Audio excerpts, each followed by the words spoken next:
皆さんごきげんよう、上川薫です。今回取り上げる話題は、今、北欧において大きな国際情勢の変化が起きています。フィンランドとスウェーデンが軍事同盟 NATO に加盟申請するという基本姿勢を示しているのです。まだ国内の手続きは完全に終わっていませんが、基本的にそれらはちょっと時間はかかったとしても、基本的に正式な申請をするのは時間の問題となっています。今回の動画においては、この変化によって何が起こるか、まず第一にロシアの戦略的な敗北が明確になるということと同時に、日本にどのような教訓があるのか、その点について解説を行っていこうと思います。まず第一に、ロシアの戦略的な敗北についての解説を行っておきましょう。フィンランドとスウェーデンはこれまで中立的な立場を取り続けてきました。しかし NATO に加盟することによって北欧は全て NATO を一色に染め上げられることとなります。これに伴ってバルト海の飛び地カリーニングラードは完全に周囲を NATO 加盟国に包囲されることとなります。このカリーニングラードにおいては日露戦争の時に有名になったバルチック艦隊の母港です。ということは NATO ともしも戦争状態に発展すれば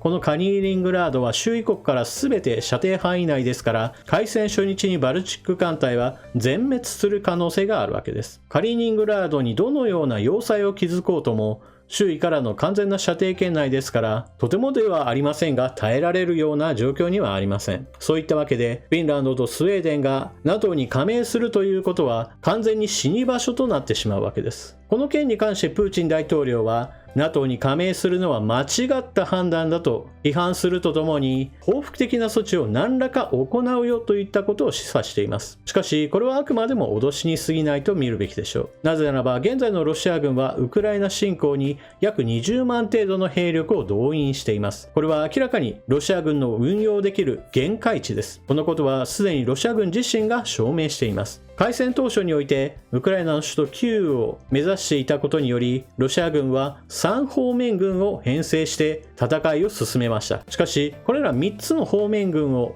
展開するにあたって明らかに兵隊は破綻しそれによって攻勢限界点を迎えロシア軍はいわば自滅的な状況に陥りました。そのためにウクライナの首都キーウ攻略を完全に諦めて撤退することとなり今ではウクライナ東部とウクライナ南部この2方面に戦力を集めて戦いを進めています。ロシアの地上兵力は全体としてみれば38万程度プラスアルファ予備役200万人と呼ばれています。しかしすでに述べたようにロシアには今ウクライナに侵攻しているこの部隊を動かすのも四苦八苦している状態ですから今更フィンランド側に対して先端を開くことはほぼ不可能な状態です。兵隊の能力は明らかに超えていることもありますし兵士の数それ自体についていてももはや実動兵力としては足りない状況に陥っています。アメリカの戦争研究所やもしくはイギリスの研究機関などは現在のロシア軍は明らかに兵力が不足していることを指摘しています。戦死者や負傷者といったものが大量に出ている状態を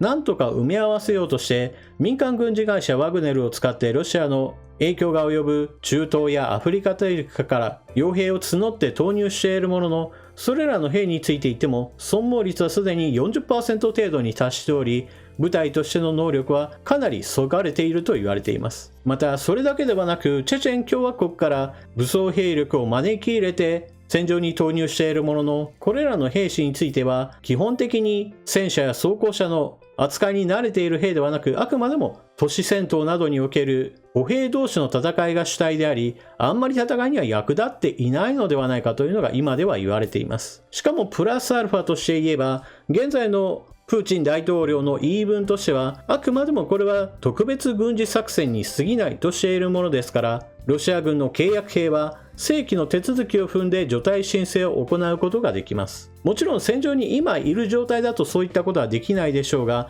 例えばウクライナの首都キーウを攻略していた部隊が本国に戻った時その時再編成がされたのですがその時に除隊申請を行った兵士はたくさんいたという話が出ています。また同じようにしてここ最近ではウクライナの第2の都市ハルキウ攻略に失敗して部隊の敗走そして撤退命令が出ているようです。これに伴ってロシア本国に戻った部隊というのがいるのですがここにおいてもやはり再編成、そして休養する期間において除隊する兵士がたくさん出るのではないかと言われています。そのような兵士が抜けることに対応するために現在では2000人程度の訓練が実施されているという話なのです。これらの兵士たちについては明らかに訓練不足の状態で戦線に投入されることにより榴弾砲の餌食になるのがオチではないかなどといったことが戦争研究所のレポートで真面目に書かれていたりもします。そういったわけで現在の戦況を考えると、どんなにプーチン大統領が NATO 加盟は許さないと言ったとしても、フィンランドやもしくはスウェーデンに対する戦端を開くことは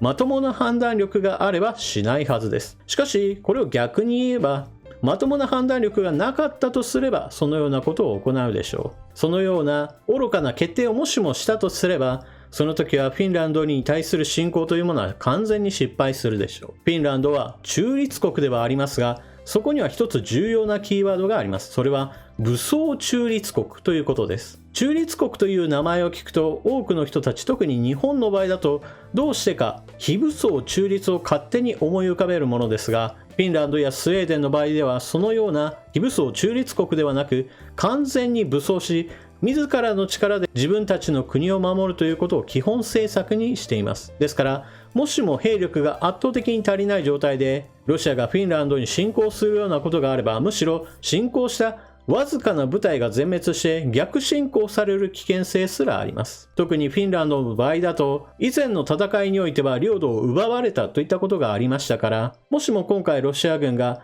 少ない兵力でフィンランドに侵攻するようなことがあれば、奪われた土地というものを奪い返すために本気になって反撃に出てくる可能性は非常に高いのです。というわけでロシアの行ったウクライナ侵略というのは北欧における大きな国際情勢の変化を生み出し、これに伴ってロシアはどうやったとしてもこの地域においてはその地位や影響力を低下させることとなります。これはまさに戦略的な敗北が決定しているということです。では次に、この中立国フィンランドやスウェーデンから日本が何を学べるかについての解説を行いましょう。すでに少し話しましたが、中立国というのは自分の国を守ることを放棄するわけではありません。自分の国を守るのは自分の国だといったことを基本政策に据えて、軍事力をしっかりと整えることが基本政策となります。ですから専守防衛の国としては基本的に非常に意識が高い国々です。例えばヨーロッパにおいては他に衛星国として名高いのがスイスです。スイスもフィンランドやスウェーデンと同じく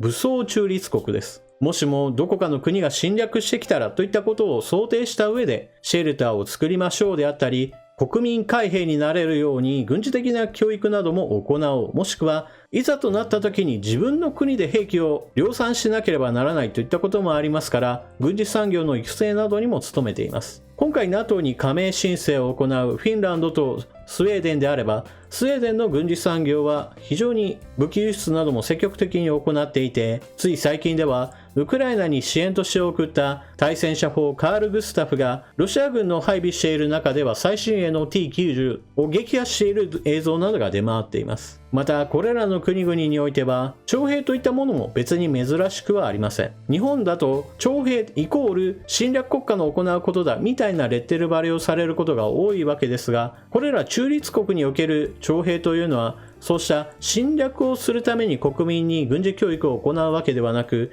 もしも攻め込まれた時により多くの人が戦える、もしくは軍隊に対する基本的な認識をしっかりと持つことを目的としています。国民の中で軍事知識があるのが職業軍人だけだといった状態よりも、むしろ多くの人たちが実践的な知識を身につけた上で、さあ国の防衛どうしたらいいんだろうかといったことを議論する方が基本的には質が高くなるのです。またどこかの国に攻められた時に軍事同盟がないということを前提にしていますから、これら中立国の社会インフラというのも基本的には防衛施設というものが充実しています。例えば空爆を受けた時に逃げ込む先として自宅にシェルターを作りましょうであったり、もしくは公共の避難施設として地下施設が充実しているといったことも一つの特徴です。地下鉄を作る時には避難することを前提として広い構内を設けるといったことや、普段から地下のサッカー場やもしくは運動場といった形で利用しつつ地下施設を維持運営していくといったことなども生活の中に馴染ませています。軍事産業については先ほどもスウェーデンの例を挙げましたが、同じく永世中立国であるスイスも機械産業が非常に盛んな国ですから、スイスにおける軍事産業というものも基本的には存在します。また、中立国イコール自国で全て賄うといったこともなかなか難しいですから、スイスなどにおいては最高の戦闘機が欲しいということで F-35 を購入することも発表しています。ちなみにこの F-35 についても日本国内においては欠陥戦闘機だということを言い張る人たちがいますが、これは明らかに間違いです。先ほども述べたように最高の戦闘機はどこかなといったことを検討したスイスですら F-35 が一番良いと判断したのですから、アメリカの圧力を受けて買ったんだみたいなことを言われることもなく、基本的には自由主義陣営における標準戦闘機として F-35 は今最強だと言えるでしょう。今回解説を行ってきたフィンランドやスウェーデンといった中立国が NATO へ加盟するといったことは国際情勢に大きな変化をもたらしますし、またこれらの国々が決して自分の国を守ることを放棄しているのではなく、自分の国は自分で守るという非常に高い意識を持って国防に当たっている国だということは理解できたでしょう。そしてこのことはとても日本にとって学ぶべき点があります。日本においては専守防衛といったことから自衛隊があるわけですが、必ずしも国内政策においては十分な防衛政策が取られてきたとは言えない状況です。例えば社会インフラとしての地下施設、避難場所となるようなものが整備されているかといえばそういったことはありません。日本国内においてもしも空爆、ミサイル攻撃などが行われてきた時には地下街や地下鉄が近くにある人であれば逃げ込みましょうといったことは呼びかけられていますが、これらはあくまでもビジネス目的で作られたものを後から避難場所に指定しているだけであって、決して避難することを前提としてそのような施設が整備されてきたわけではありません。ですから日本においてはそれら地下施設に逃げ込める場所というのはごくごく一部に過ぎません。ほとんどの町においては逃げ込む場所がないので、自分のところに飛んでこないことを祈りましょうといった状況になっています。そして軍事的な知識というのは基本的には侵略を前提としているものだといったレッテル貼りが行われている関係で、軍事的な研究をすること自体が問題視され、危険視され、排除されるといったことが起こっていますし、また防衛産業全般についていっても人殺しの兵器だというような形で批判されるばかりであり、国外への輸出についても長い間規制がかけられていました。そして長い間の規制というのは最近になってようやく緩和されてきたわけですが、長い鎖国状態によって日本の防衛産業は残念ながら兵器輸出についてはほとんどノウハウがなく、海外販売は大苦戦している最中です。軍需産業というのはより良い装備をより手頃な価格で、そしていつでも自分の国で必要な時に調達できるような状態というのを維持することがとても望ましい状況となります。しかし日本においてはそうしたお金をかけるといったことがなかなかできない小さな市場の中でビジネスが行われてきましたから、これから先高度な兵器といったものを開発する能力は残念ながら非常に厳しい状態にあります。より良い装備をより手頃な価格で、そして防衛産業自身がある程度自立できるような形で発展していくといったことを進めるためには、日本国内における防衛産業を敵視する考え方そのものについても改める必要があるでしょう。そしてフィンランドやスウェーデンから学ぶべき最大のポイントというものを最後にお話ししておきましょう。それはこれまでの基本政策をガラッと変えることを決して躊躇してはいけないということです。これまでフィンランドやスウェーデンは中立国であり続けてきました。それがまさに国の基本政策だったのです。そのため国民の多くも別に NATO に加盟しなくてもいいんじゃないのという考えがこれまでは主流でした。しかしウクライナが侵略を受け、そして国家そのものを滅亡させられるかもしれないという状況が発生した時に、いよいよもってこれは今までの考えを捨てなければならない、状況は全く変わったんだとして、これまでの基本政策そのものを国民自らが否定するようになったのです。NATO に加盟しなくていいじゃないかといった意見から NATO に加盟した方がいいという声が大部分を占めるようになったからこそ、今両国の政府は NATO 加盟申請に動いているのです。ロシアの行ったウクライナ侵略というのはこれまでの価値観を大きく変えさせるものです。例えば現代においてはどこかの国を滅ぼすつもりで侵略する国家なんてありえないよねといった話については、それらが完全に間違っていることをロシアが実証してみせました。現在ロシア軍は東部戦線もしくは南部戦線における戦いに集中している状態で、ウクライナ全体を滅ぼせるような状況ではありません。しかし開戦当初というのは明らかに首都を狙って攻撃し、それによってゼレンスキー政権を打倒し、ウクライナという国家そのものを滅ぼす気だったのは間違いありません。現代においてもそのように国家そのものを潰しにかかる国があるということを私たちは直視すべきでしょう。フィンランド、スウェーデンは自分の国は自分で守るという中立という状態を投げ打って集団安全保障体制 NATO への加盟に動きました。日本の場合だと日米同盟があるので決して単独の専守防衛ではないのですが、だからといって日本国内における防衛政策というのは中立国であるフィンランドやスウェーデンよりも劣っていることは明らかです。日本には対スパイ法がありませんし、諜報機関もありません。憲法は自衛隊の動きというものを制約し続けていますし、防衛産業の発展というのは敵視されてきました。自衛隊の装備の在り方や自衛隊の運用方法などについていても、基本的にはどうやって手足を縛ろうかといった話の方が主題であり、なかなか防衛能力を充実させるといった話には進まないのが現実になっています。しかし、ロシアによるウクライナ侵略というまさに現実起こっている問題を直視すれば、これらの問題をいかにして現実に適用させ、